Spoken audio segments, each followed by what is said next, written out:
The tension at the Edgbaston was unbearable. Half of England players had a cross-group meeting with Australia requiring just 5 runs to win the first Ashes Test. Surprisingly, Stokes stuck with Ollie Robinson instead of going to Jimmy Anderson. After all the hiatus and all the efforts, Pat Cummins led Australia to a win. However, the winning shot was ironic, as it was a winning edge rather than a shot. Robinson bowled a short delivery outside the off stump, and Cummins opened the face of his bat. The ball ran wide of third man to the boundary, and the Australian dressing room ruptured with joy after winning the first match. England had been aggressive but failed to win the match. Stuart Broad vs David Warner and Marnus Labuschagne. Usman Khawaja vs Ollie Robinson. The match saw some skillful while some brash battles on the field, and the bigger rivalry between Australia and England was severed by the fans as the first test already brought back the memories of the 2005 epic clash. Talking about day 5, Australia needed 174 runs to win at the start of the day, while England needed 7 wickets. However, rain dominated the first session. Broad made an early inroad, sending back the night watchman Scott Boland in first over of the day as soon as the play started after lunch.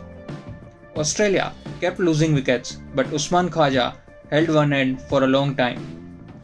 But all their hopes were dismissed once Stokes forced an inside edge of Khawaja's bat onto the stumps. Khawaja's valiant knock of 65 had ended. But just when the run chase seemed down and out, Pat Cummins hit 2 sixes of Joe Root's over, smashing 14 runs off that over.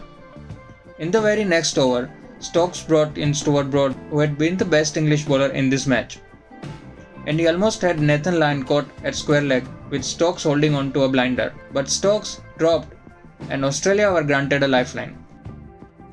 Pat Cummins and Nathan Lyon then showed impeccable grit and determination, stitching a partnership worth 55 runs and pushing Australia across the finish line.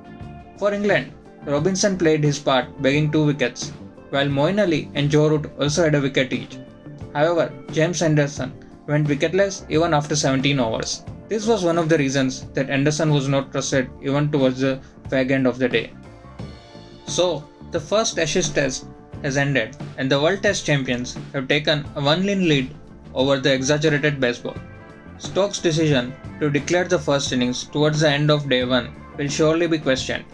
More so, with Joe Root still in the middle, 20 runs could have easily been added, and the manner in which this game has ended, that would have surely made a big difference. The second test starts on June 28. Fans will wait for another marathon contest. Till then, stay tuned to Cricket Next for interesting updates and stories.